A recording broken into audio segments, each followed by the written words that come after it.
Welcome back to the Radial podcast. By popular request, we've converted entirely to a Cars fan theory podcast. I'm joined by my hosts Mater and Luigi. I want to be Luigi. Fuck off. Is Luigi the forklift? Yeah. Sorry, I haven't seen Cars in a few years. I want to be a Tifosi, but in the Cars universe. Okay, you're Luigi now. Yes. Ka-chow. Ka-chow.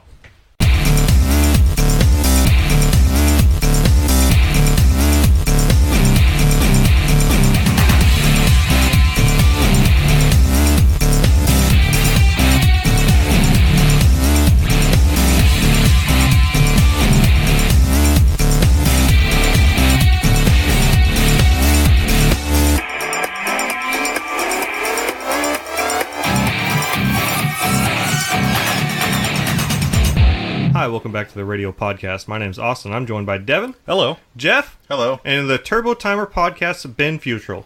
Hello. How's it going, man? It's good. Going good. Just sitting here drinking coffee. So, we're having Ben on today for a special episode. It's the How Do I F1 episode. Ben is our newcomer to the sport. You know, he's not the expert? He's not the expert. Uh-oh. He has recently started watching Formula One. And we're here to run it down for him, and if he has any questions, he can just chime in. So, Yep. But before we get into that, Ben, we're going to do just like a short interview. You know, who are Sure. you? You know, why do you like motorsport? That type of thing. So the very first thing that we're going to ask you is stack rank the Corvette. Is what? Stack them all? Stack rank the generations Corvette. of Corvette. We Yeah. have to make sure that Devin's wrong every single time. Okay, so I don't know. I like the C7. I think C7 is going to go first All right. for me. I also am not extremely familiar with all the generations of Corvette, so probably. Which one's the one that's a split window? Is that the C2 or the? That's a C2. Okay, But so that I was think one year. one's That gonna was a be- 63. Okay. So I would say C7, then C2, then C6. Wood floors one's going to be at the very bottom. I can't remember which one that is, but the one with the wood panels in the floor that would rot out. You know what I'm talking about? I have no idea. I think that seems like something that sounds might be in a C3. C4. Yeah, C3 or I think C4 that's a thing. C4. Yeah, they use like wood in the floor panels. And so Keep that wood was out going to of be my at the cars. bottom of the list. So let's see. I've run out of my order now. 7, 2, 6, 3, 1, 4.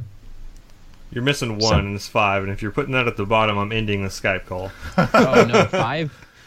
5 is like the Like late O2s. 90s, Yeah. early 2000s Oh, that'd one. probably be third.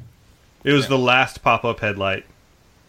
Oh, I love pop-up headlights. Yeah, that'd I probably be love- third or second. Yeah. Okay, well, we don't have to disown you now. Yep. 3 wasn't in your top 3, so C3 Corvette the best. No. you're wrong. You're always wrong. Yeah. That's what people keep So, saying. tell us where are you from? Why do you like cars, man? What's your history? Originally, I'm from Georgia. I moved here to Utah in 2012 and finished up my high school here. And I moved in with my aunt and uncle. And my uncle Justin is a huge Jeeper guy. He goes down to Moab all the time because it's about 4 hours away from us. So I kind of didn't know anything about cars and just started Jeeping with him and picked up a welder and started trying to do a little bit of welding with him and learning about Jeeps and engines and old stuff. And then I decided I wanted to go and do something automotive related. So I went and joined the automotive program at our local university, which is called Utah Valley University, and went from not knowing anything besides how to do an oil change to where I'm at today. That's the beginnings. So, Jeeps are what got you into cars. Yeah, Jeeps at first. So, I saw something the other day, and I want your opinion on it. Okay. But Jeeps are the new racers. Okay. I can definitely agree with you that. I think that, especially here in Utah, you have the mall crawler scene that $55,000 has been put into the car, but it's never going to see off road. Is that kind of what you're saying, or are you just saying just cheap? Yeah. I mean, just in A little of general, both. Like, Yeah. the culture around it and that type of stuff. Like, all of it together is kind of like 2000s imports. Yeah, no, for sure. I could get behind that. I also think Subarus are up on that list, and as a Yeah. Subaru owner, I feel like I could say that they're like the new Honda. I like So- some Subarus. I do like Subarus, but not in like the the ripping fat clouds off my vape rig. Right. Tell us about your car, man. My car? Sorry, it cut out there. Yeah, your car.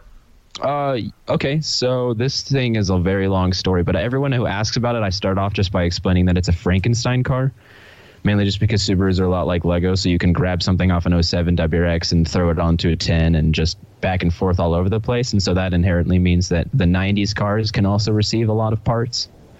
So on Copart, I was sitting there looking, and there was a 93 station wagon Legacy in white for sale.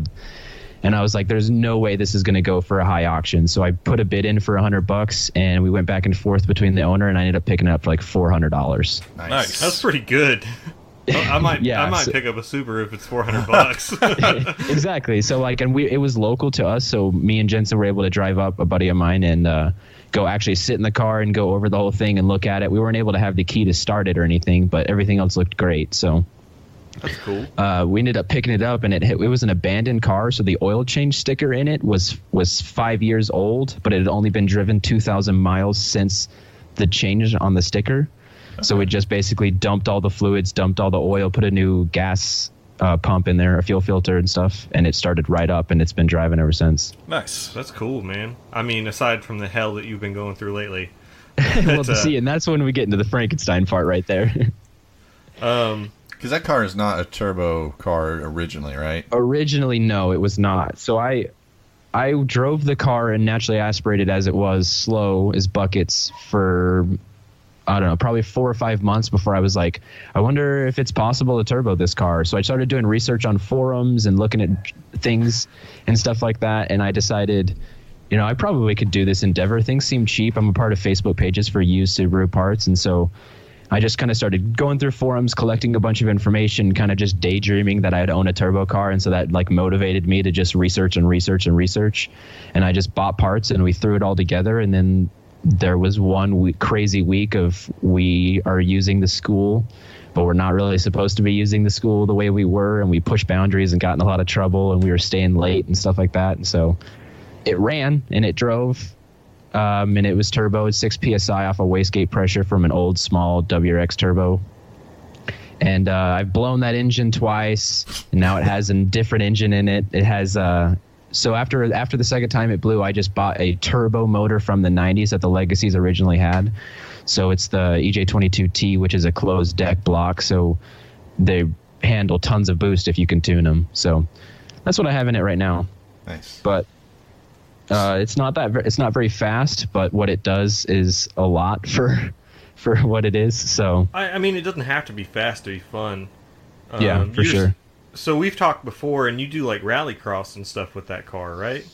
Yeah, I do. So I haven't done a full season where I've had enough points to be really competitive because the car is always broken. So, I know how that goes.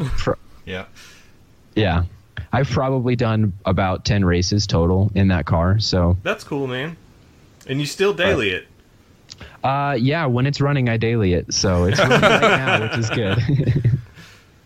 That's cool, man. So, what are your favorite types of motorsport? Because this is a motorsport podcast. We just dip into the car side. Sure, for sure. So I love rally. Obviously, I like dirt. I like loose surfaces. I like the lack of traction and the amount of weight transfer using skill side of it. I love floating the back end out. I would love to get into drifting, but as of right now, it's just kind of dirt stuff for me. So I love watching stage rally, anything like that. World Rallycross is fun. But as far as pavement goes, the only experience I've had is NASCAR with my dad when I was a kid down in the South. So NASCAR or NAPCAR as we call it. Yeah, I did the same thing whenever I was young. I watched NASCAR with my dad, so I know how that goes. But yep. So you're pretty well versed in rally then. Yeah.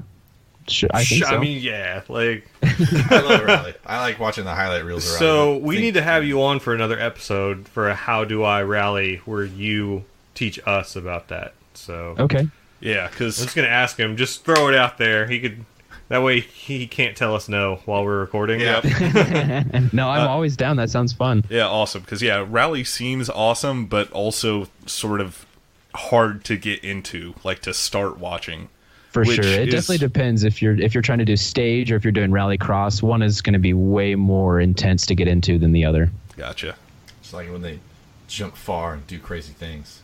Yeah, the whole, guys reading Spanish next to you, left 600 yards, Yeah. then right 6, stuff like that. Yeah. It's just I like it when they crash, but nobody gets hurt. Yeah. I like it when they crash, roll the car over, and then people come and push them back onto the wheels, And they go drive again. off. Yeah. Yeah. Rally's the cool. crashes are so insane, especially in Finland where they have the huge jumps. Those classic, massive, soaring for 200 feet jumps are all in Finland. Yeah. And Oh, that's some scary. like jumps that are like part of the turn, so they're Yeah, they're cars sideways not through. square to the road as they come off the ground. I don't understand how Yeah. anyone can land those, but they do. Yeah. that's, I love rally so much. So yeah, we'll have to have you back on, and we'll do a How Do I Rally. Yeah, episode. maybe Sure. during the summer break for F1. Yeah. Oh would be a yeah, good Ooh, time that'd be for cool. that. idea. Cool. Smart.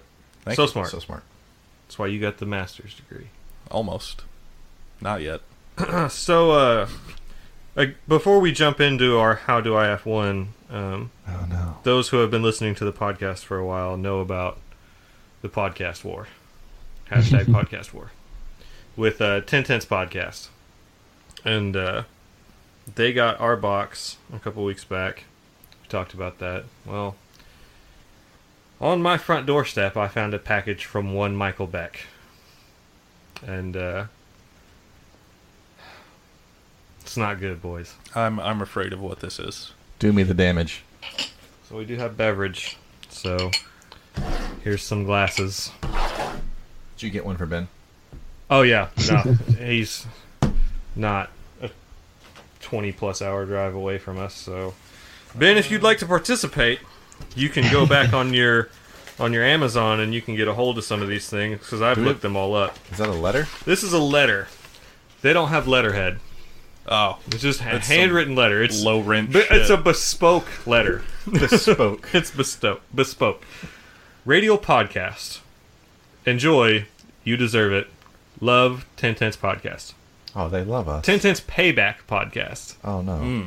P.S. We don't have letterhead because we aren't a bunch of nerds. Oh, Fuck those guys. It's fine. I'm a nerd. got us. Damn it. I like Microsoft Excel. Fight me. We have Bro.com. one bacon soda with chocolate. Ugh, that sounds... You can check this. It is vegan. Wow, really? Oh no, did they do the thing that I was thinking about doing? They tried. Oh no. This is Hammerhead Shark Jerky, Oh, okay. which Devin does not have to participate in. Sharks aren't animals, right? It's jerky. Like, how bad can that be, right? Like, Yeah. that Right. can't be that bad. Can't be I that hope. What is that? We Not have- English. It is. I checked this on Amazon. It's durian candy. Oh, man. Okay, so So you guys know what this is. I'm well versed in durian candy because I've had some before, and I considered I was going to email them I was going to send them some durian candy, but didn't think that it would have quite the impact that I wanted. And the last thing in this box, You got your paper towels back? I got my shop towels back. Nice.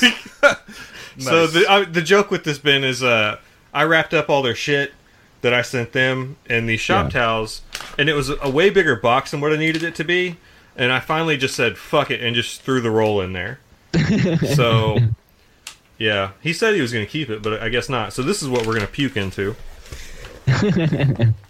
So what is durian candy, or what was it was called? Durian is a really gross smelling fruit. It is a fruit out of Malaysia. Also, roughly. I don't know Okay. if this twists off or if we need a bottle opener. I would assume that that's twist off. It is. Good. Let me get some of that drink.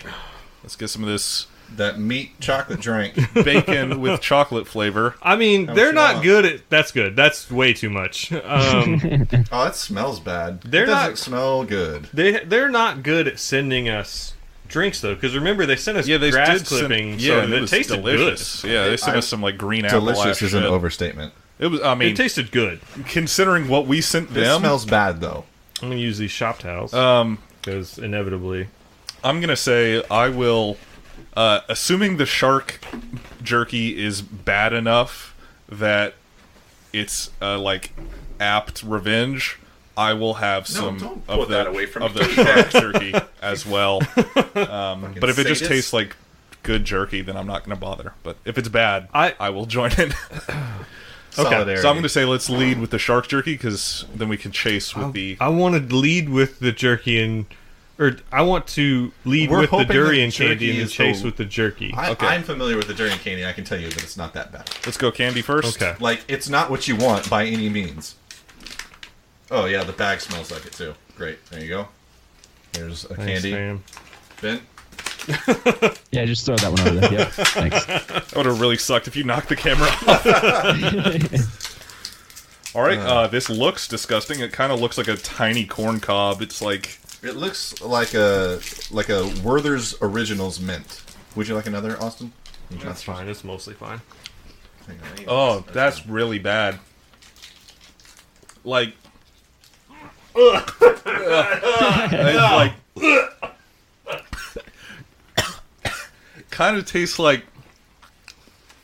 Trying to place fucking grease. Like, yeah, there God. it is. I was trying to place it. I was like, this is familiar. But yeah, it just tastes like... It smells the way Ring and Pinion Gear Lube smells. Oh, God. Oh man. Oh, Yeah, there we go. Yeah, that's the best way I can describe that. Oh. Like, you Yeah, I put was it in your gonna say, mouth. like, tastes like used motor oil. How did you keep that in your mouth for so long? Well, I was trying to figure out the flavor. You put it in your mouth, and at first you're like, this isn't so bad. And then it gets bad. I need another paper towel. I Yeah, think. same.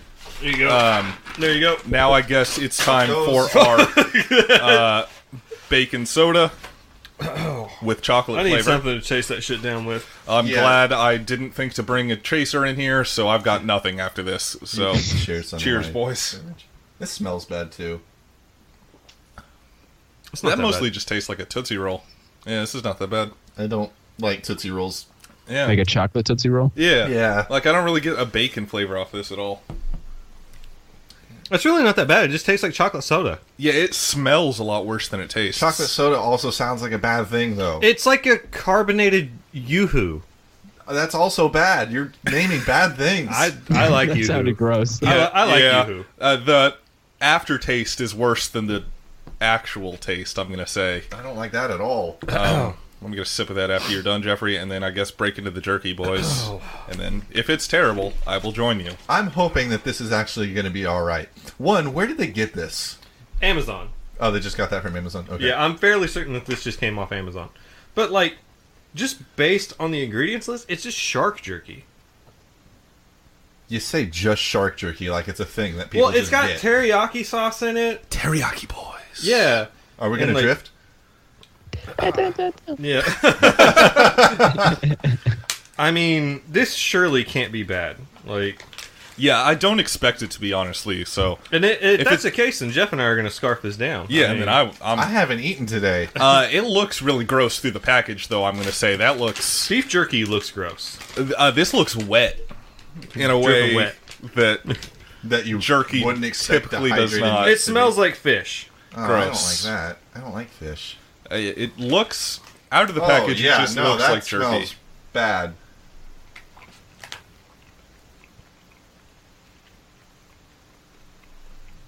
Tastes fine though. It's okay. Yeah? Good. Yeah. It's really not bad. I like fish, I shan't have any. and I spend a lot of time fishing. So like this smell doesn't bother me. Like it just smells like my tackle box. You're gross. Yep. Yeah, the durian candy was very bad. Yeah. The bacon soda was Durian inoffensive. Durian candy's the worst out of the three. Yeah. But at least they did get us back with some actual revenge this time. 'Cause Yeah, I last mean it's time just a wasn't durian bad at candy all. because this is good. Like Yeah, I Hey- need... Well, I don't know. thank you guys because I mean Jeff doesn't seem to want any more of this. No, I so don't. you know I'll just fucking keep that and eat it for funsies. I gotta say, the bacon soda's taste won't get out of my mouth. Yeah, it won't go away. Would you like a gummy worm? I know No. probably not, but No. So yeah, this is just going to linger for the rest of the podcast, so I guess they've done that to us too. yeah. Let me get some of those. All right. Yes, please crinkle that plastic all over these microphones. I mean we were just eating on the podcast. Like, Yeah, it's- fair. Thanks, buddy. So yeah, Sour gummy worm is much better than all of those things. there's that fucking bullshit. Thanks, Iowa. Oh, I was sitting on the bottom cap. Close that back. So what's the takeaway from this? I think we're still heartily going to winning kill a this man. podcast war. Yeah, so the question is, do I escalate this? Yes. I mean, you have to. I have things. Finger on the trigger. Let's do this. Yeah, let's maybe give them some time. Yeah, that way they for don't sure. see Like, it coming. We can't beat this into the ground. Yeah, let's just wait until they feel like they're safe, and then then hit them hard, Jeffrey. But Sentence, I don't know if you know how tall I am, but I can reach all the way to Iowa and touch you. The next question is, do we fight a war on two fronts? No, that is how you lose a war. Ben, would you like us to mail you some durian candy? We have Oh, leftovers, man. as it turns out. Based off of the reaction I just had, you guys have. I'm going to let you hold on to all of those. Okay. That's going right in the fucking dumpster. Yeah. Actually, I might try to use that for fishing bait this week. How are you gonna get It's a a hook hard through piece there? of candy. That's fine. What? You just tie a string to it. Yeah. Oh, I don't think fish are going to like that. I mean, it kind of, yeah, it tastes like motor oil. It tastes like fucking shit, so I bet some fish will eat it. Yeah, true. So, yeah, there's that. As I talk with my mouth full. Yep. I need my phone back now that we have that on video so I can text Adam and tell him to fuck off. Yeah, well, feel free to grab your phone now. So, with the podcast war at an end for the moment, No, it's just we've received their volley back. Now we're reloading the cannons to send another. yes. With that segment come to an end, though, now it's time You landed a hit, but you didn't sink my battleship. to learn about the Formula One. Formula One, Austin. You say it's the pinnacle of motorsport? Why is that? Well, Sometimes you don't think it'd be like it is, but it do. Formula One is the pinnacle of engineering in motorsport. The technology that goes into these cars are unlike any other car in any other racing series. How so? That's a very open-ended statement. And So, a layman may think they are cars going around a racetrack. So what makes the technology different? Jeff, will you stop eating? No. It never stop eating. so in Formula One, they use the highest grade materials, right? So, like when carbon fiber was still in its infancy, guess where it was? Formula One. Formula baby. One. Pushrod suspension and the likes. Formula One. Yeah. Aero is something that got developed through Formula One. Like before, race cars were just like these cylinder-looking things. Yeah. Excuse me. They were just these cylinder-looking things that rode around on bias ply tires with positive camber, which I don't know how that works, but yeah. Formula One. Hella flush. No, it's The other way. yeah, it's not hella flush. Hella it's gap. it's. I think it is hella gap. It's not hella parallel. No. Pretty sure it was hella gap is tons of positive camber. Right? Yeah, it was like that. And for whatever reason, those suspension setups worked back then. I don't keep up with that bullshit. 'Cause that's old. That's that old shit. We're on that new shit. Right. So So I haven't I'm new to Formula One, but I have had the opportunity to go through some pretty cool places for NASCAR. We went down to Tennessee and Roush Yates, who makes all of the Ford NASCAR things, we went through their engine building facility and got to see like their whole engine teardown process, which is super cool. But I always found that like NASCAR is like up until a couple years ago was using still carbureted engines, and they just barely switched over to Yep. fuel injection. Yep. So with all the money that's there, I feel like my mindset is the Formula One's pinnacle, just because they're always developing and changing and getting the newest, best thing. And NASCAR's kind of just done its own thing. yeah, but NASCAR's heritage is a little bit different than Formula One, Right, also. sure. So the heritage of NASCAR is people Criminal scum. Yeah, criminal scum. Alcoholic. Yeah, people transporting illegal booze. Whereas Right. Formula One was a bunch of rich, pretty boys, wanting to drive their cars fast. Sure. So it was a gentleman's sport whenever it was first conceived. Around 1950. Yep. That's all the history I'm going to say. Okay. Because otherwise, I'd have to get either really vague or really broad, and this would be like a 5-hour podcast. And Well, so don't want that. Here's just a very broad overview. Okay. The Formula One automobile racing has its roots in European Grand Prix Championship of the 1920s and 30s. World War II stopped that shit right in its tracks. Yeah. So, Formula One, as we know it today, began in 1946, and the World Championship for the driver started in 1950. The first Grand Prix was at Silverstone in the UK. Oh, nice. So there's a very brief history of Formula One. Mm-hmm. So currently, cars, as you mentioned, like Aero developed their like top of the line cars, so they don't look anything like they used to. They've looked pretty similar for like the last 20 years, I want to say. Roughly, yeah. Very roughly. They've looked pretty similar since. Back wing and their open wheel, and the cockpit comes up to like the driver's eye line almost. Yeah, like really, they've looked pretty much the same since like Senna was driving. Yeah, even before then, but yeah. So the reason why they changed though is because we get new technical regulations set out every year, but like broad changes in them happen. Where we change the drivetrain, the wheelbase, the size of the tires, that type of stuff. We're not going to go over the history of all that. We're just going to briefly go over what the cars are now. Yeah. Which is, low, wide rear wing, front wing, lots of aero bits in between, wide tires. Yeah, wide tires starting this year. 1.6 liter V6 turbo hybrid. Yep. So this is not a hybrid in the sense of like how road cars are hybrid. It uses its battery power to increase its horsepower by about 150 horsepower. Isn't that how like the McLaren and Porsche and Ferrari hybrids Those are work? Super cars, though, not your average road car. So it works like the it's like P1, not like the not a Toyota Prius. Yeah. They're estimated right now to be around 1,000 horsepower. Yeah. To put that in terms of how Formula One develops, when we started this, when did we start this engine type? 2014?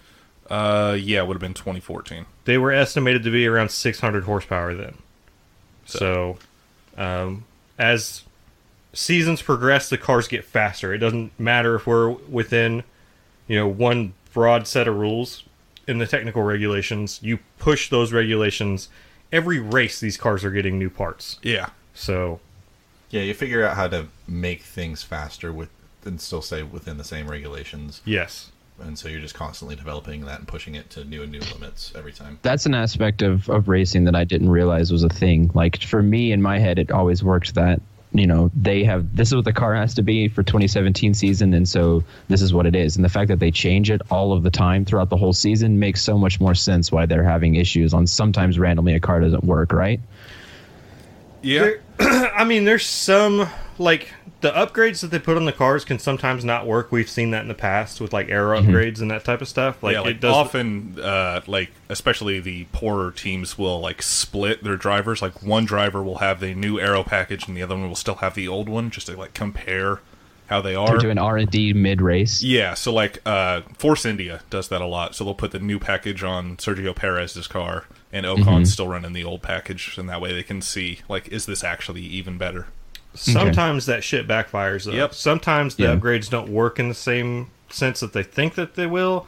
A lot of these teams don't have wind tunnels, so they just use computer simulations to kind of get an idea of what the aero is going to do. Right. The teams are all also limited to the number of hours of wind tunnel testing that they can do. Yes. Really? So, to prevent like Ferrari and Mercedes from just doing it 24 hours a day, 7 days a week. Yeah. Right. So they are limited more to computer modeling. Yeah. Yeah, and the like over season like development changes can be like fairly significant. In like the best example I can think of this is 2009. Braun GP had the strongest car by far at the beginning of the season, but they weren't really developing it much over the course of the season. And at the end of the season, Red Bull had the fastest car, and like Braun just kind of barely won that championship that year because their car was starting to struggle against the Red Bull. So yeah, it's not just you gotta start strong, but you also gotta end strong, which means constant development throughout the season. Yeah. So It's not like a spec series where the cars are the cars. It's not like a series where you have ballast, where you change the weight of the car to try to equal out the field. So occasionally you have situations where teams run away with the championship for multiple years. So Right. And that's just, I mean, that's part of Formula One. It's not the first time that it's been going on currently. It's not the last time that it will happen. So, Yeah. But things have seemed to have equalized a bit more this year, at least. Yeah, the other teams So are...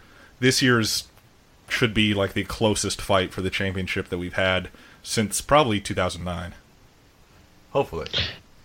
Things seem pretty intense. Like I feel like when I tried to watch it last year, there was a lot of. I felt like the front pack was very constricted down to just like two teams.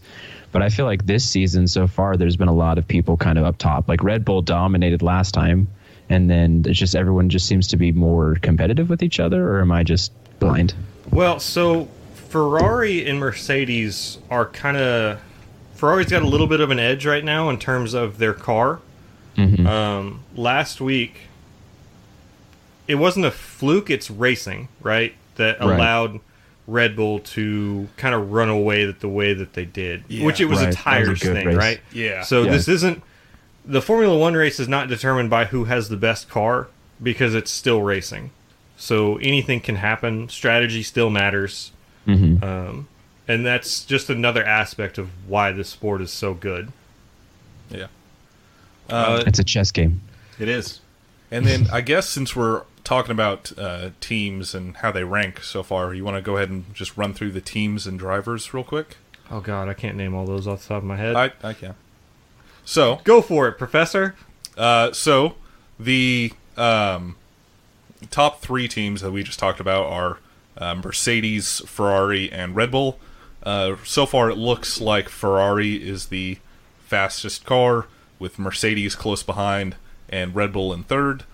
Red Bull won that last race just due to Better strategy. better strategy. And- So towards the end of the race, Mercedes and Ferrari were racing each other and were on old medium tires, whereas the Red Bull car was on new soft tires, so they were able to go a good bit faster. And so their drivers are, at Ferrari, you've got Sebastian Vettel and Kimi Räikkönen. Kimi is the 2007 world champion, or 2008? 2008. 2008. Lewis is 2007. It's 2007. Lewis is 2008. Did Lewis drive Ferrari in 2008? Because they won the Constructors' Championship. Lewis won the World Drivers' Championship in Sorry, I was 2008. thinking Constructors. No. Well, how would Lewis win the Constructors' No, Championship? that's why I was confused, because I know that Ferrari had a badge in their F430 Scuderias for 2008. Yeah, they won the constructors that year. Yeah. So that makes Anyway. sense. You condescending dick. So yeah, Kimi won the championship in 2007, and Vettel is their clear number one driver, and he won the drivers' championship every year, 2010 through 2013. So he won 4 years in a row for Red Bull. And then next, we've got Mercedes, who's got Lewis Hamilton, who's now also a four-time champion. He won 2008 and then 2015. Sorry, 14, 15, and 17. And he is joined by another Finnish driver, Valtteri Bottas, who hasn't won a championship yet. He might someday, but probably not likely, I don't think so. I'm going to say. But Bottas seems like a pretty competent driver. He is. Next up, we've got Red Bull, which has elder driver Daniel Ricciardo, younger driver Max Verstappen.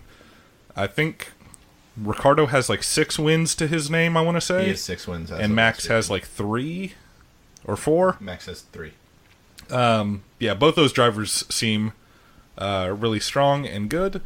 The next, let's talk about Renault. So Renault is the French manufacturer. They just came back into the sport in 2015, I want to say, or maybe 2016. They bought Lotus and got back into the sport. Then. And yeah, their team is Nico Hulkenberg, who won the 24 Hours of Le Mans in 2015, I want to say. 2016. But Le Mans winner Nico Hulkenberg. joined by Red Bull Junior driver Carlos Sainz Jr. He is the son of Carlos Sainz Sr., who is like a famous rally driver. He was just in the headlines too. Yeah, Senior he just was won for Dakar. the Dakar. And then next, we've got McLaren, Austin's favorite, their ugly car. They've got two-time world champion Fernando Alonso. He won in 2005 and 2006, I think, with Renault. Okay. And then he's joined by rookie Stoffel Vandoorne, who hasn't won anything yet. This is his second season. But I like Vandoorne. Yeah, I like Van Dorn too. He seems confident. I think the McLaren documentary that they made helped kind of see the made him behind the seem scenes like thing for a that. person. Yeah, I liked him a lot more coming out of that. And yeah, Alonso, pretty widely considered to be the best driver on the grid, but just has had kind of bad luck with the teams he's switched to. Like, it seems like he keeps switching to teams after they've already lost their After dominance. they've stopped being good, yeah. Because he's raced for Ferrari and Red Bull, hasn't he? Not Red Bull. He's raced for Renault. No, that was what I meant. Yeah, sorry. He's raced for Ferrari. And that's not to say that Ferrari wasn't winning races. Like, Alonso was winning races Yeah, when he was at Ferrari. was They just, in the contention to win the championship in 2013. yes. But they just didn't have the best car. Yeah. But yeah, Red he Bull. Gotcha. switched to Ferrari like right after they won the Constructors' Championship 2 years in a row. And then he joined Ferrari, and then they fell off. So it's just kind of bad luck for him. Next, let's talk about America's team, Haas. They're new. Newish, the third third season? This is their third season. Third season? Yeah, their drivers are Roman Grosjean and Kevin Magnussen. Important thing to note about this team is they entered the sport with the idea of they don't have to be developing the way that the other teams are. Yeah. They're trying to buy off-the-shelf parts to be competitive. Yeah. Which When you is say as off-the-shelf parts, do you mean like from other racing companies inside the sport, or? Well, so like a lot of their car comes from Ferrari. yeah, so they've got like a chassis company they're buying their chassis from, and then they're like buying parts from Ferrari, and yeah, so they're buying their parts really from other teams and just other auto manufacturers. Gotcha. I was going to ask that because I know that like Toro Rosso, they have the whole powertrain from someone and something from somewhere else, and I was going to ask how that all worked out. Yeah. So I guess We'll run that down as soon as we get talk done about, with like, the the- teams. Yeah. Sorry. So I guess I maybe should have been saying what engines every team is running. Obviously, Mercedes is Mercedes, Ferrari's Ferrari, Renault's Renault, Red Bull has got a Renault engine, and McLaren has a Renault engine. And I guess I just mentioned Haas as well. Haas has a Ferrari engine. Let's talk about the other Ferrari team, Alfa Romeo Sauber. Their team is Charles Leclerc, who is last year was the Formula 2 champion, and the year before that was the GP3 champion. So he's got like a lot of promise to his name. People expect good things from him. Hasn't He's really shown not it yet really this year. delivered it yet. Yeah. Yeah. And he's joined by Marcus Ericsson, who is the least remarkable man on the grid. No, so Marcus Ericsson has gotten a lot of flack, and like for a while, like F1's doing this thing where they're saying like, oh, if you remove their cars and limitations that they get from their cars, like who's their best driver, and like he was pretty high up there on F1's rankings of those because he has like a weight disadvantage because he's a heavy guy. He's fat. Yeah, I mean like not heavy, but like he's taller than the other drivers, and he weighs. Like, How tall is he? I don't think remember. he's that tall. I think he's like 5'9". But anyway, Hulkenberg's 6 foot tall. yeah, they just said that he is heavier than most. And he had to work on that a lot this year. Yeah, you should stop being so fat. Next, we've got Sahara Force India, which is a team run by a criminal named Vijay Mallya, who, Is currently wanted in India. yep, Yeah. I think at all times is wanted for arrest in India for some sort of financial crimes. Tax fraud, probably. It's white Yeah. collar crimes, whatever sure. it is. Yeah. He murdered a guy. No, you're thinking of Gene Haas. He stole that car. And their team is Sergio Perez and Esteban Ocon, Perez has been with that team for a while, has a handful of podiums, but otherwise, like, I don't know. I feel like Perez is pretty good, but just hasn't had the car to show it really. And Ocon is about on pace with him, despite being a rookie. So Ocon seems pretty good as well. And then I think at this point, the only team I haven't mentioned is Toro Rosso, which is Red Bull's junior team. And they have a Honda engine, which in the previous years, Honda has been the worst engine.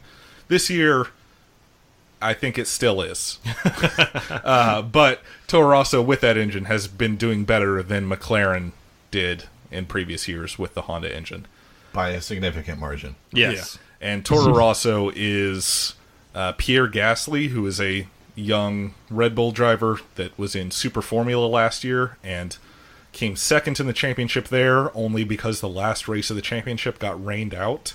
So he didn't even get to run the last race. That was very disappointing. Which is really disappointing because he was half a point behind the leader, however that works. Wow. And looked like he was almost certainly going to win that championship, and then just like, oh, nope, too much rain. And he's joined by Brendan Hartley, who is an old man. I think he's like 28. Fuck, man. Anyone know how old he is? It's not that old. Anyway, he that was sounds like a Toro Rosso driver, or actually, I don't know if he ever drove for Toro Rosso. He was a Red Bull driver a while ago, and then they like cut him loose, and he's done a bunch of like endurance racing. And then with Carlos Sainz moving up to Renault, they needed to fill his seat at Toro Rosso, so they got Brendan Hartley in there. So Brendan just brought Hartley, him back. yeah, and That does not happen. yeah, that was. That is an anomaly. Let me check. Did I forget? Especially anyone? for somebody entering the sport at 27, 28 years old. That doesn't happen. Yeah. Yeah. So hopefully he can prove himself and stay in the sport, else he'll probably leave before too much longer. And then the team I forgot, because they're the worst, is Williams. Which is sad to say that they're the worst, because they have a lot of history. Yeah, they've got a lot of history. The second or third oldest team in the sport I currently? think third. Yeah, I think it is. I think they're the third oldest team. And their drivers are Lance Stroll, who sucks, and Sergei Sorokin, who seems like he might also be bad. But better than Lance Stroll. And they're both just pay drivers, which means that they are rich enough that they are just sponsoring, giving the team sponsors and money so that they can drive. And they're really bad, which is really weird because like 2 years ago, Williams was the fourth best team, and now they're the worst. Oh, interesting. Was there huge changes that made that happen, or? I They think, sold their soul for money.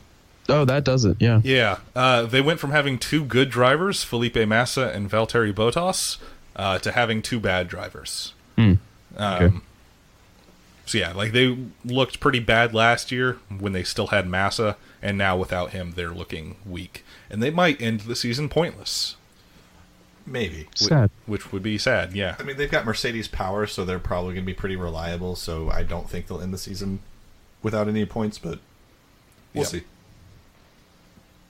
Other teams are going to suffer penalties later in the season, Yeah. is my for sure. assumption. Jeff, you want to talk about free practice? Free Oh, yeah. This practice. is something I don't know, is how the practices and qualifyings all work out to lead to the race. Yeah. Free practice consists of 3 sessions.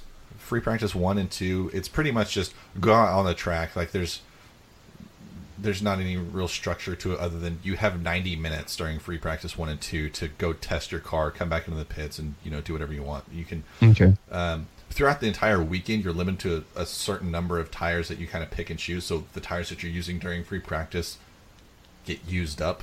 You don't. Okay. It's not completely free, but they test different aero settings, different suspension settings, different fuel loads, and try to get things ready to go into qualifying. That way, qualifying's not blind. Also, Right. during free practice, they run like R&D tests to get data Sure. for the people back at the factory making parts. Yeah. Yeah. Oftentimes in free practice, you'll see cars running around with all this green fluid all over them, like or paint essentially. Yeah. And they spray Yeah. this stuff on there that I forget what the actual name of it is, but essentially it's just is helping them see how the air is moving over parts of the car. So they spray this very luminescent green paint on things, and then they can kind of see how It's called FlowViz paint. FlowViz, that's what it is. Yeah. Oh, So they can just see how the air like is flowing over the car. right. Do the cars have like different power settings? Because I'm thinking about the race 2 times ago when Lewis Hamilton was saying something, or they were talking about TAC mode 2 or something like that. Yeah. Are they developing those kind of things? Is that what exactly is that? You've seen the steering wheels on the car, right? Yeah. How like they've got Tons of 1,000 buttons and switches and knobs, and Right. they're essentially changing engine mapping. That's Okay. what that means. So like you can on road cars, Like this turning is, your boost controller up, or, Right. or increasing or decreasing their fuel flow. Gotcha. So it's basically just timing, ignition mapping, and boost pressures that all just change based off of whatever Yes. they're doing. Mm-hmm. Okay. way more complicated than that, probably. Sure. But that's essentially what that is. Cool. Because I remember in the McLaren documentary when Stoffel was having they were talking to him about the steering wheel, and they're like, we can make it do anything you want and lay it out however you want. You just got to tell us what it is. Yep. Yeah. So that was way cool. I really liked that part. Yeah, and they can do all sorts of weird things with the steering wheel. Like in Mexico last year, one of the Toro Rosso cars, they were basically telling him how to try to start the engine with using the steering wheel. And normally they have like an external thing that they hook into the back of the car to start the car. So they were trying to use the electric motors to move the car and kind of Do like a push start. Yeah. with But with the electric power. and it sounded like a rocket ignition sequence. It was weird. But free practice 1 and 2 generally the same day on Fridays. Free practice 3 is a shorter session. It's only 60 minutes long, and it happens immediately prior to the start of qualifying. So this is one where they're trying to make sure that you're going to see cars closer to their qualifying paces than you would have seen in the previous day's testing. Okay. Yeah, it's really hard to tell anything from FP1 and FP2, but FP3 is where you can really kind of start to see what qualifying might look like. Okay. And then after FP3 is qualifying on Saturdays. It's broken up into 3 sessions. Q1 is 18 minutes, and the slowest 5 drivers are eliminated. So just after the 18 minutes are up, anyone who's not on a flying lap right there, their time is recorded. You can finish a flying lap if you're already going when the time runs out. So if you cross the start-finish line with 5 seconds left, that lap will count. Yeah. Your next lap will count, even though time has expired. Yeah, so they'll drop the drivers with the 5 slowest times. Q2, same thing, except it's only 15 minutes long. And then that brings us into Q3, which is 12 minutes long, and then you just get ordered according to your placement in the top 10 there. Important to note... So sorry. You're fine. Is that overall time or is that lap times? Individual lap times. Yep. Individual Okay. lap times. Important to note, coming out of Q2, whatever tires, assuming that you make it into Q3, whatever tires that you set your fastest lap time in Q2, those are the tires that you have to start the race on. So ideally, you come out, you do your slow lap, you do your flying lap, and you come in, and that way those tires don't have a lot of wear on them. Oh, the same tires. Yeah. It's not even like the same like stiffness. It's like the same actual it's tires. the exact same tires. So oftentimes, especially with the top 3 teams, you'll see some strategy go into what tires they're using in Q2. Like typically, if you're going to start further back, you want to be on a different strategy than the people ahead of you. Like if you're going to try and make up some places. So like, for instance, Lewis had a 5-place grid penalty at a recent race, so he was starting 9th. Right. So in Q2, he went out on the softer, or on a soft tire instead of the super softs. That way he would be starting the race on a harder tire than everyone around him. So that it would last longer. But his car is fast enough that he was able to still get into Q3 even on those harder tires. Okay, that's cool. So the worst teams you'll never see do that because they need to be on the softest tires possible to have any hope of getting into Q3. Okay. And then everyone that didn't make it into Q3 can start on whatever tire they want. Oh, well, courtesy there. Yeah. So a lot of this mid-pack teams want to finish P11 in qualifying, That way they can be right there on brand new, fresh tires, right behind these other cars. That'll be like the back of the top 10 will be on their same like level. So if they have fresher tires than those guys, maybe they can jump a few of those cars at the start. Sure. So it's like you get some, like Haas especially, kind of likes to finish, sit there in P11. Grosjean did that. That's cool. That's a strategy. Yeah. It's just like, oh yeah, it's kind of better for us to not make it into Q3 because like we wouldn't be able to do anything there, and now we've got fresh tires, so we can maybe jump one of these Williams, something like that. That's way cool. And then the actual race is always less than 2 hours long. If a race was to hit the 2 hour mark, they would just say, it's done, and stop it. And it's whatever the least number of laps is required to go 305 kilometers, which is kind of odd. But so every race is roughly the same like distance, and then just depending on how fast that track is, it'll be a different time length, but it'll always be less than 2 hours. The one exception to that is Monaco, which is a really like slow track because it's so tight. So that is the minimum number of laps to exceed 260 kilometers there. Okay. But even there, the 2 hour cutoff still applies. Monaco sucks. I'm going to say it. Yeah, Monaco kind of sucks. It's exciting for qualifying, and the actual race is not that exciting because it's really hard to pass. It's very, very narrow. It's a street circuit. Do you have any questions so far? Not really, not yet. I've kind of been shooting them out as I got them. So cool. I guess also, yeah, we've mentioned tires a couple times, but I haven't talked about them. So this year, there's more tire compounds than we've had in a long time. Yeah, probably ever, actually. So going from hardest to softest right now, we've got the super hards, which are orange, and we've never seen the hards, which are blue. Haven't seen those this year yet either. Mediums are white. Yellow is soft. Red is super soft. Purple, ultra soft, and then pink, hyper soft. Have we seen Hypersoft at all? I don't think we've seen Hypersoft this year yet. They really missed out with XX Extreme Soft. Yeah. It's just a real disappointment all around. Yep. Agreed. We would have sold that name to him for cheap, too. So is a super pink soft one going to be good for like 5 laps total or something like that? I think Pirelli says it depends on the track. 7 laps? It depends a lot on the track, because like the... where were we just at? China. At China, they were saying the Ultra Softs would be good for like 7 laps. Mm-hmm. So it's like the Hyper Softs there would probably only be good for like 3. Yeah. Pirelli designates 3 tires for every weekend. So it's like, oh, these are the 3 compounds we're bringing, and then the teams choose how many of each tire they want to bring. Oh, okay. A total of how many? It's like 20 sets of tires or something like that. Yeah, something like that. And you have to bring at least 1 set of each tires. So oftentimes, if they don't think they're going to need them, you'll see teams bring a single set of the hardest compound. So if it's like, oh, we've got medium, soft, and super softs, they're like, we're going to bring like 1 set of mediums, 10 set of softs, and 9 super softs. Something like that.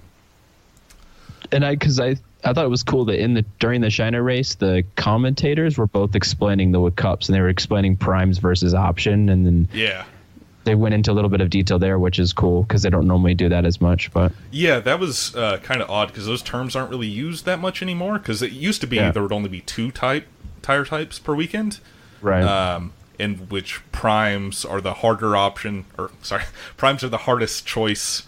Options are the softer choice. Yeah. But now with 3 compounds, those words aren't thrown around that much anymore because when you've got 3 compounds, which one is the prime?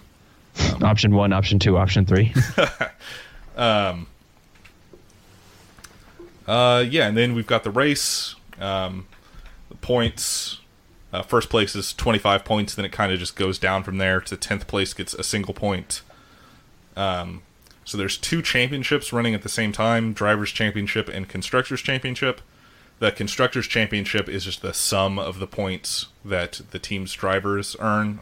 Why is this one important? The Constructors' Championship is where money is divided. Paid. Yeah, this is how the teams get paid. Yeah. Yeah, so the prize money gets paid out for the constructors championship. The drivers championship is really just a matter of pride for the drivers. Oh, okay. And the teams will individually give, like, the team might pay you if you win the drivers championship. Formula One doesn't necessarily pay you for being the drivers champion. Yeah. Gotcha. So that all comes out of your salary that the team makes through the whole constructors champion. Yeah, that's Slash going to funds be in your themselves. contract somewhere as a driver. Yeah. It's Gotcha. like, oh, yeah, if you place at least this high, you'll get, like, this much bonus. Something like that. So, yeah, the team championship matters. That's what the teams care about or should care about. Right. Because that's how they're going to get paid. That's how they're going to get better. The higher they are, the more money they make. Yeah. The more Claire Williams can drink. Yes. Austin has an assumption that she has a drinking problem I do. How are they so bad when they have so much money coming in? because their drivers are also bad. Yeah. And that's about it I can think of. Yeah, that's about it as far as like how a Grand Prix weekend is laid out, who the teams are, how the As far points as are the distributed. season goes, isn't there a restriction to how many drivetrain components they can use? Yes. Or how many engines? And it keeps getting smaller. This year, you're allowed 3 engines. Okay. And each one of those engines, I think, has to last you 6 races? That More I'm than that, not there's yeah, 22 certain races of. this year. So Yeah. Um, So, and the engine, it consists of a couple of different components. There's like the control electronics. You get 3 of those. Like basically the long block, you get 3 of those.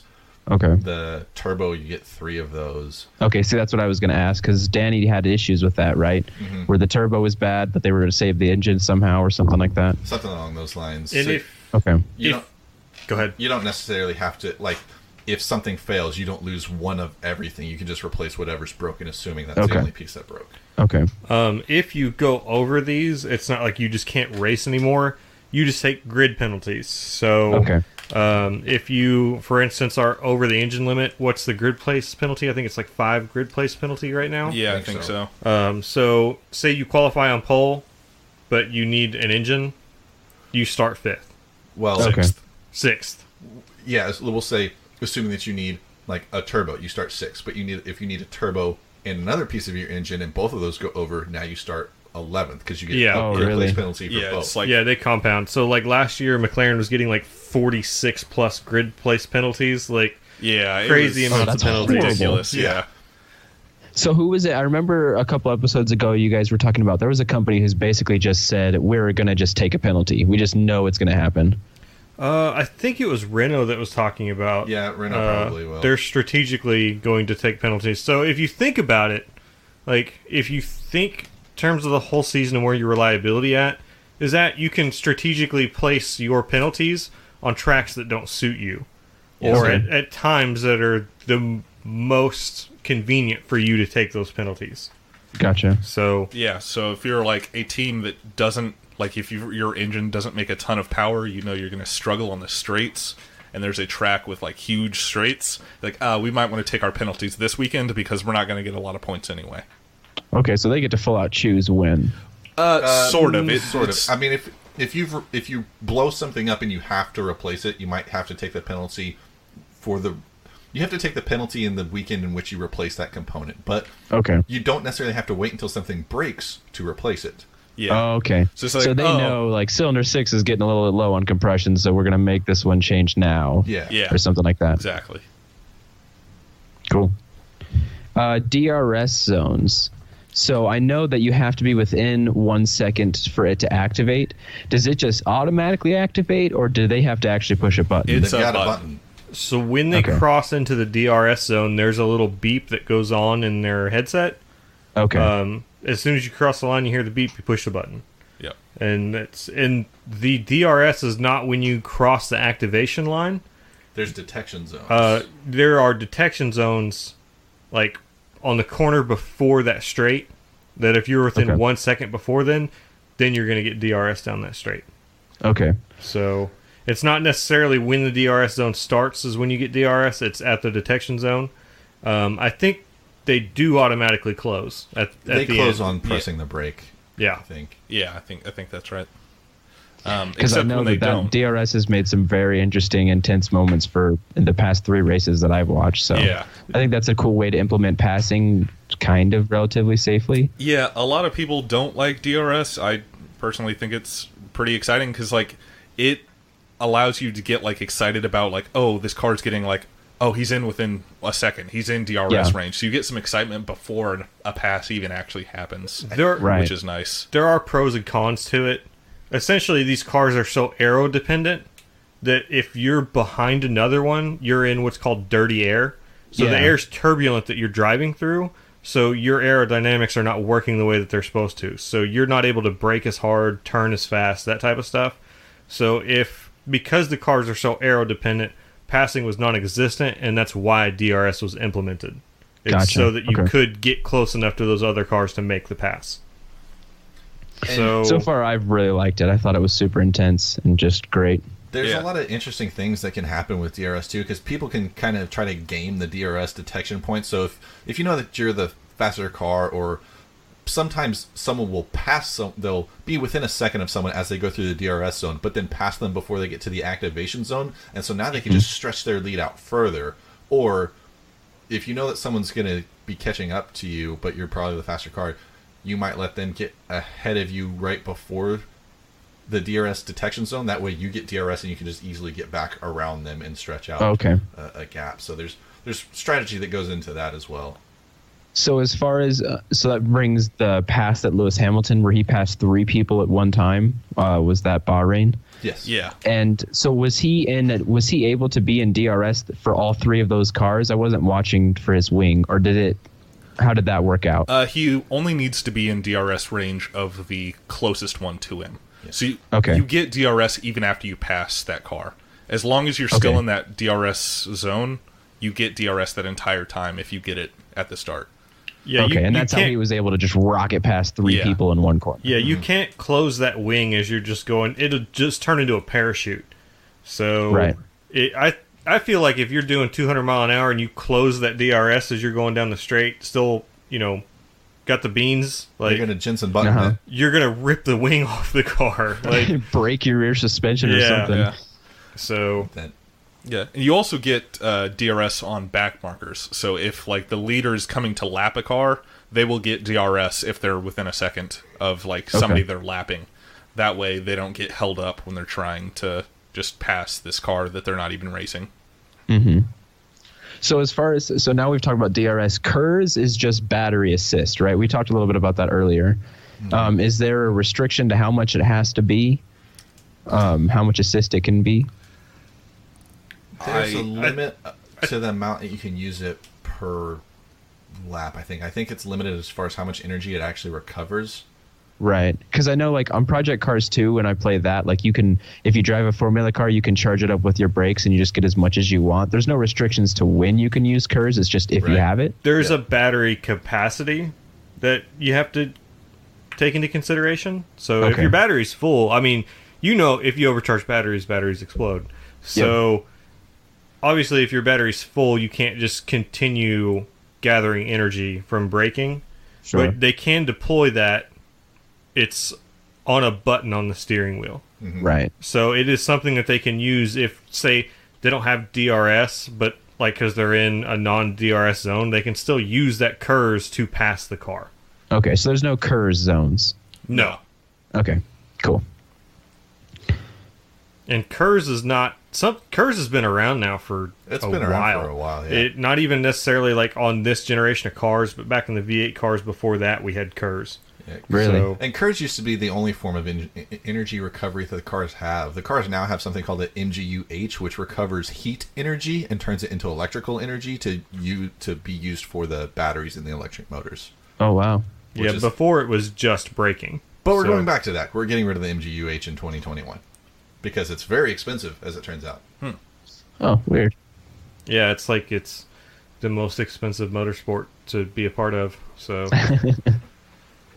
got to find cost-limiting factors where you can. Yeah, I mean, if getting rid of that makes the racing better, then fine. But I would like to still keep pushing the boundaries of things. Yeah. I liked watching those. Have you seen the videos where it's like the life of a Bolt in Formula One, and it shows the dude like engineering it, Red Bull 3D CAD to making it and putting it in? Those are really cool. I like a lot of the teams. Red Bull and Mercedes, I feel like, do the most like here's what happens between races. Like Mercedes did a really good one last year that was showing what happened in like the 2-week break between like Singapore and Japan, I think. No, it was London to Singapore, I think, is what it was. And basically it was just this like 5-part video series of them showing like the entire car gets taken apart, the cars get repainted, they check everything, they check to make sure nothing's getting near its like the way that head studs can only be stretched so many times or torqued down so many times. Right. Make sure things aren't getting past like their stress limits, and just literally taking apart every single piece of the car. Anything that can be replaced without a penalty is being replaced. Yeah. So That's cool. I feel like that kind of exposure is what can bring excitement to some people, just seeing the behind the scenes thing. And Ferrari's never going to do that. Nope. It's not their style, man. But they make cool posters. They do make cool posters. Yep. I think it's definitely worth following every team, even if it's not a team that you're interested in, on any of the social medias and checking out the stuff that they have. Because, like, I'm not really a Toro Rosso fan, but they have good, like, Instagram stories. I'm not a Red Bull fan, but, man, they have really good behind-the-scenes stuff, and, like, they make their drivers very personable. Whereas, some of these other teams, they don't do that. Like, it's still very, like, old guard. Like, let's hide our people and hide what we're doing. Right. They're more brand forward than they are driver forward. Yes. Yeah. That makes sense. Any other questions?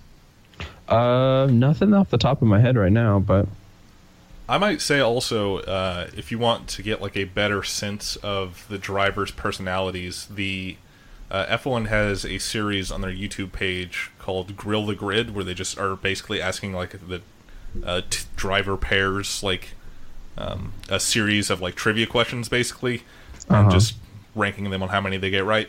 And most of the drivers are pretty personable in that. I don't think Ferrari did participate actually in that. Yeah, all the teams do. So that's like a good way to get like a good sense of like a better sense of the drivers than you would just in like an interview, because they're just kind of like joking around with their teammate mostly during this. Right.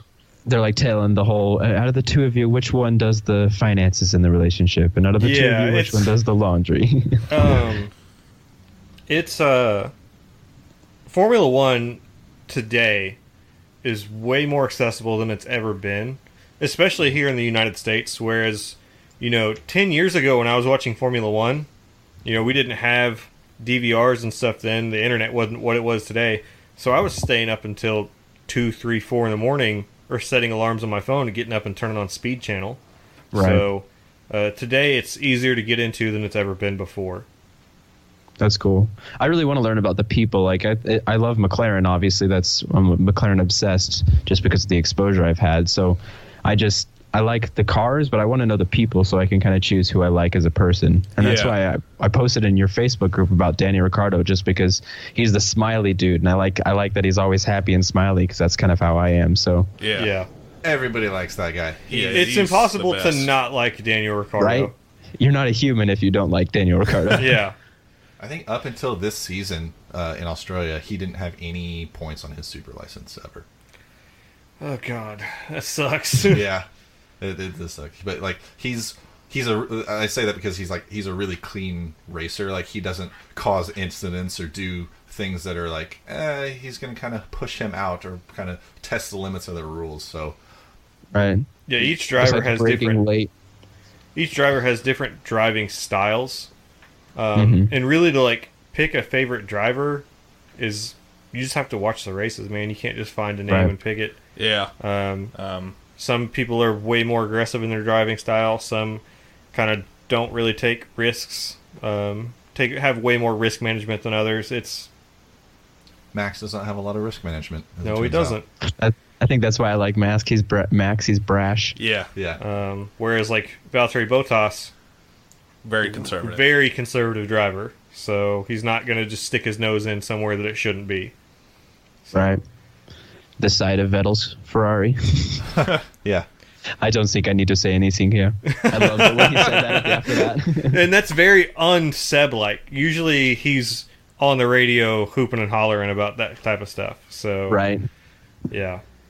I think he was just blown away that just happened. I think he's just like, "Are you serious right now?" Like, Yeah. But that was a good race. Who was it that passed in pit lane? Max. It was Max. Was that Max? Yeah, he Yeah. passed one of the Toro Rossos in the pit lane. Yep. That was so cool.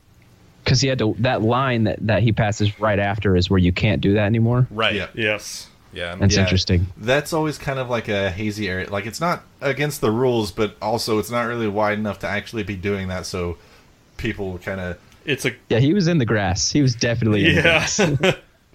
It's we talked about it last week on the podcast of like, I don't really know how I feel about this, but it's not against Right. the rules. Yeah. So It's like Vettel did it at some race last year as well. It's just like, yep, the traffic in front of me is slow, and I've got to get to the fucking pits. cannot My lose race this matters. time. So Yeah.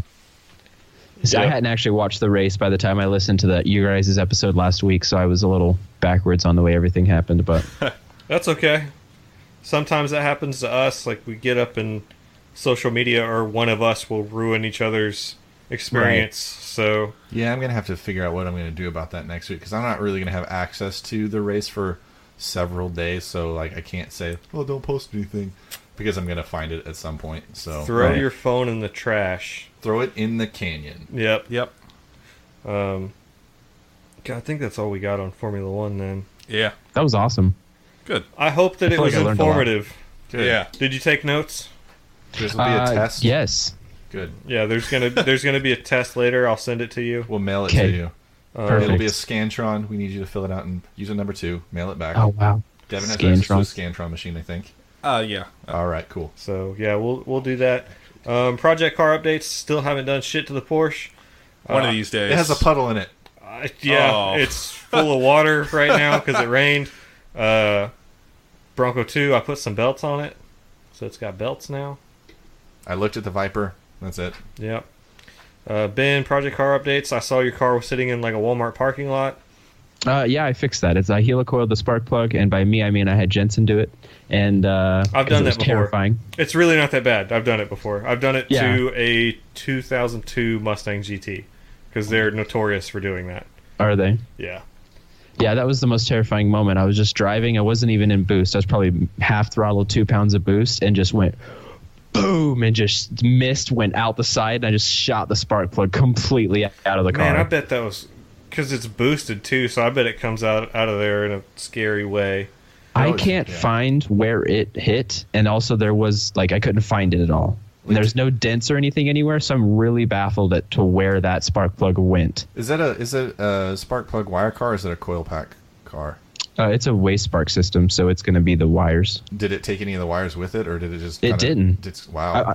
I literally cannot tell where that spark plug traveled, but it was not in the engine bay. Huh. Yeah, it's on the road somewhere. So you blew somebody's tire out. Yeah, for real though. Have you ever seen someone break a window of a car with the porcelain on a spark plug? I've seen YouTube videos.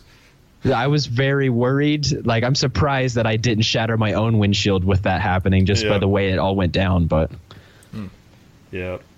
Where can they find us on the social medias, Devin? At Radial Podcast on Facebook, Instagram, and Twitter. Jeff, name them. All right. Let's see. We got radialpodcast.com, of course. It's the staple. We got fuckdennies.com. We've got hatsunemiku.racing. We've got lunar phases are not caused by the earth's shadow.com. We've got fightmebro.com. We've got I feel personally attacked.com. We've got I think I'm forgetting one.com. We've got Domainaddiction.center. domainaddiction.center, and we've got The Olympics are the Olympics are lame.com. lame.com, the Olympics are cool.com, and xxxextremesoft.com. Nice. I bought that during recording today. Great. I have a got- problem. Yeah. Be sure to hit up also shop.radialpodcast.com. Pick up a cool t-shirt. If you want hats, we can still do hats. You just got to email us, radialpodcast@gmail.com. I'm wearing one of my cool hats right now. Ben can see it. It's good. It's just gray. I've still got stickers, so like if you want a sticker, just holler at me. I'll mail you a sticker. Why are you raising your eyebrows at me? Oh, no reason. Okay. Ben, where can they find you? They could find me personally. They could find me on. How do they show up at your Facebook? house? Yeah, how do they show up at your house? What is your address? Don't My do that. address is- no, so they could check out our Instagram for the podcast is Turbo Timer Tribe, Turbo Timer Podcast on Facebook, and then I'm just following for Futral on Instagram. But I just post lame Instagram stories all day long, obsessively. So Hey, so Lots of welding. yeah, lots of Lots of welding. welding. I'm going to have welding questions for you later on because I'm getting ready to have access to all kinds of metal tools. I can definitely answer and help how I can. I do have a question for you before we end this podcast. What's up with Okay. y'all's release schedule?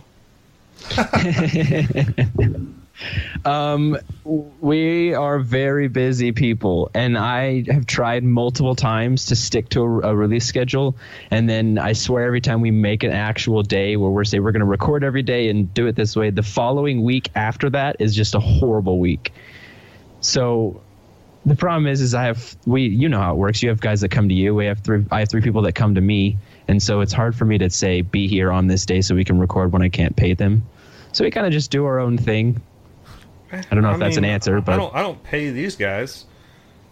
They well, just, they like you better than my guys like me, apparently. I'm getting screwed here. Yeah, I would like to get paid for this.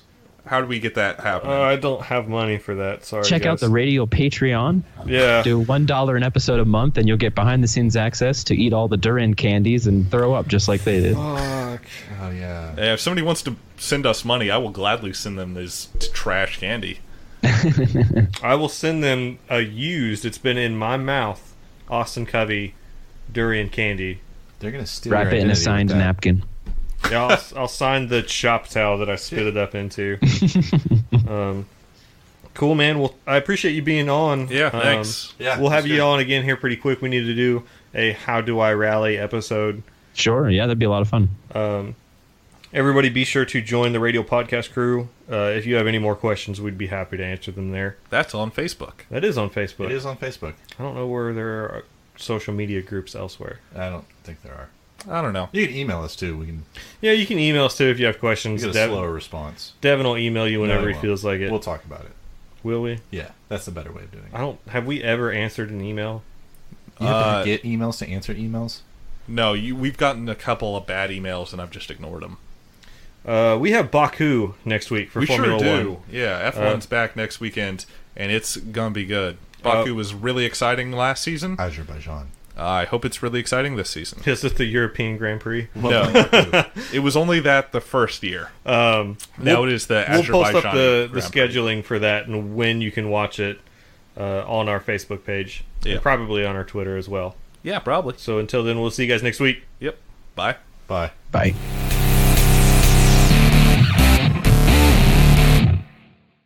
Tell Chandler that I loved him on Friends and ask him how Monica is for us.